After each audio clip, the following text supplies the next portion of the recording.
Japan lifts export ban on semiconductor materials. Korea withdraws WTO dispute. March 17, 2023. Japan decided on the 16th to lift its export ban of 3 core semiconductor materials to Korea. Simultaneously, Korea announced to withdraw its WTO dispute against Japan for its export ban measure on the 3 materials. Korea's Ministry of Trade, Industry and Energy, MOTIE, announced that Japan has decided to lift its export ban of hydrogen fluoride, fluorine PI, and photoresist to Korea. MOTIE had held the 9th export management policy discussions with Japan's Minister of Economy, Trade and Industry, METI, from the 14th to the 16th, following both governments' announcement on the 6th to hold conversations for cooperation regarding export restriction issues. MOTIE added that although officially the talks were held for 3 days until the summit meeting on the 16th, there have been more unofficial close dialogues, including those over the weekend. During the policy dialogue, both governments admitted that there have been intimate exchange of views on the effectiveness of export management, including the authorities' system enforcement, and ex post facto management. Based on the exchange of views, Japan decided to lift its export ban on the said 3 materials through a management modification, reversing export management to pre-July 2019 condition. Furthermore, both governments decided to work closely to take measures to promptly restore each other for fast-track trade whitelist. MOTIE used the term cornerstone for Korea-Japan cooperation, referring to the agreement. At Japan's Tokyo Press Center, MOTIE Minister Lee Chang-yang evaluated the agreement not merely a removal of an export ban, but a first step for restoring trust between the 2 countries. Trade and Security Policy Officer at the MOTIE, Kang Kam-chan, emphasized that it is extremely difficult to assess its effect on the economy now, yet it is hoped that there will be great effects in areas that are not so visible.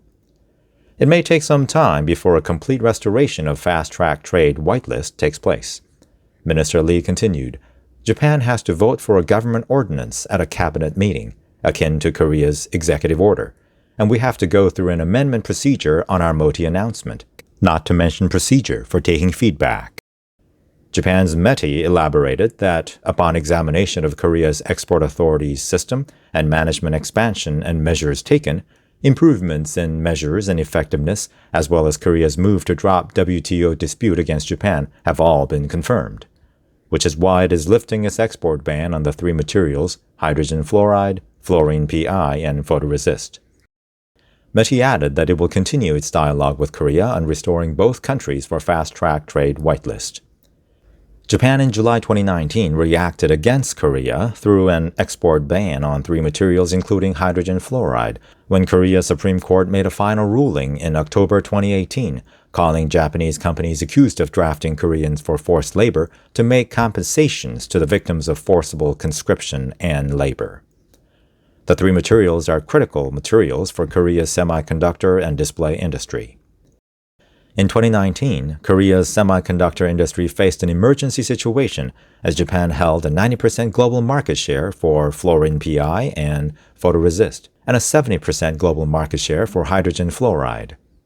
In August of the same year, Japan removed Korea from its fast-track trade whitelist, and Korea filed a dispute at the WTO against Japan for the export ban move.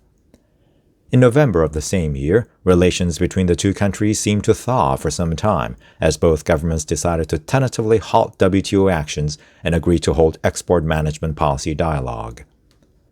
However, in June the following year, both governments' differing views led to Korea's resumption of its WTO dispute settlement procedure, and Japan ceased export management policy dialogue with Korea.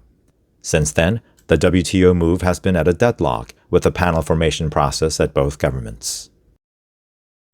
Thank you for listening to KNN.